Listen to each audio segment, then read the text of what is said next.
saya ini diungkap oleh polisi. Kalau memang si Jordi mempunyai suatu sikap kelalaian ataupun kealpaan, ya tolong dihukum sesuai dengan.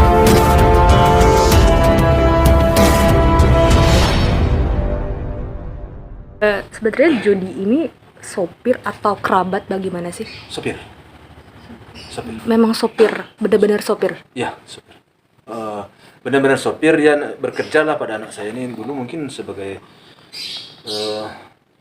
saya kurang pasti juga ya, mungkin dulu sebagai asisten dulu atau bagaimana, mungkin dia pokoknya udah akrab sama anak saya. Karena udah lama. Berarti bekerja sejak kapan sih mungkin Om? Asal usulnya mungkin dari pertemanan kah atau seperti apa? Pertemanan sih enggak ya. Dari mana asal usulnya dulu saya kurang paham. Cuman saya waktu datang ke rumah anak saya, ini siapa? Ini dia kerja Pak, kerja sama saya. Oke. Jadi dia pakai kadang-kadang bawa mobil, kadang apa. Jadi bagi saya nggak jelas secara terperinci nggak. Cuman saya pulangkan anak saya udah dewasa. Apakah mau dijadikan asisten supir? Saya juga nggak begitu pasti. Cuman karena sering bawa mobil, oh supir gitu aja pikir saya. Oke. Tapi Om itu Jody ini selama ini dekat nggak sih Om sama keluarga Om dan Ibu juga?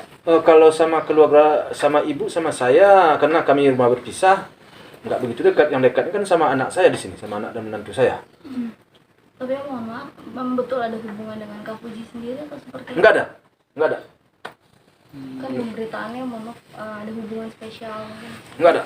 Ya setahu saya nggak ada. Dia sudah bekerja di sini selama 1 tahun atau berapa lama? Lebih kali. Mungkin dari maaf dari keluarga Jody sendiri, apakah ada silaturahmi ke sini atau seperti apa mungkin? Sampai sejauh ini nggak ada. Kita nggak ada di kontak, nggak ada apa ya? Nggak ada dia datang, nggak ada.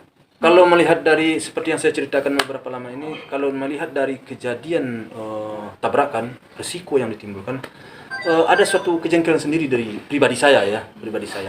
Tapi kebenarannya alam hanya polisi hasil penyelidikan. Jadi saya maunya memang terhadap Jody ini hukum ini memang ditegakkan. Kalau memang dia bersalah, ya hukum dia. Itu mau saya. Agar sebagai contoh juga bagi untuk driver yang lain, agar jangan wena-wena dan semaunya aja membawa mobil kalau ada orang penumpang di atas mobil. Jadi keselamatan penumpang dan apalagi bos kita ya atasan kita di atas mobil. Jadi seorang driver itu harus berpikir 2 kali dan harus berhati-hati demi keselamatan nyawa ya. Ini ke nyawa.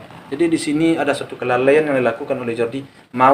Itu menurut saya ya, maunya saya ini diungkap oleh polisi. Kalau memang si Jordi mempunyai suatu sikap kelalaian ataupun kealpaan, ya tolong dihukum sesuai dengan hukum yang berlaku agar tidak menjadi bumerang untuk yang lain gitu. Jadi intinya sebelum ada keputusan polisi, Om akan ngikutin dulu alurnya? Ya. Atau mau mencoba komunikasi lebih lanjut dengan Jody? Enggak, saya mengikuti alurnya sekarang. Alurnya bagaimana tindakan polisi. Kalau seandainya nanti persoalannya diam, saya tentu akan bertanya bagaimana ini masalah sih kan gitu. Karena bagi saya ya kan tahulah anak saya sampai begitu kejadian sama menantu saya. Kalau saya menyimpulkan karena belum ada keputusan polisi, tentu kesimpulan saya kelalaian seorang driver kan gitu kan. Nah, kalau memang tidak kelalaian driver, kalau polisi sudah mengumumkan, nah berarti tidak kelalaian polisi, ya bagi saya tidak ada masalah, sudah gitu aja.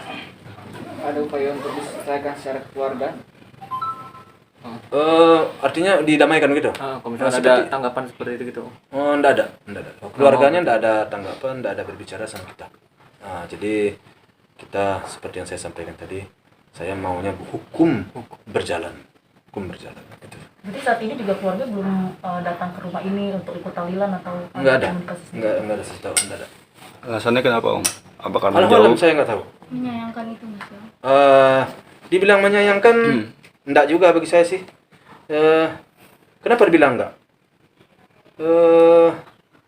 Jangan-jangan dia udah tahu masalahnya kerja si Jordi. Malu. Kan malu kan? Kalau kita berpikir pendek, ya saya berpikiran pendek kita kan sekarang berpikir bodoh aja sih. Kalau benar kecepatan yang ada di TV, kan ada disiaran kan berapa tuh, 100 berapa kecepatannya?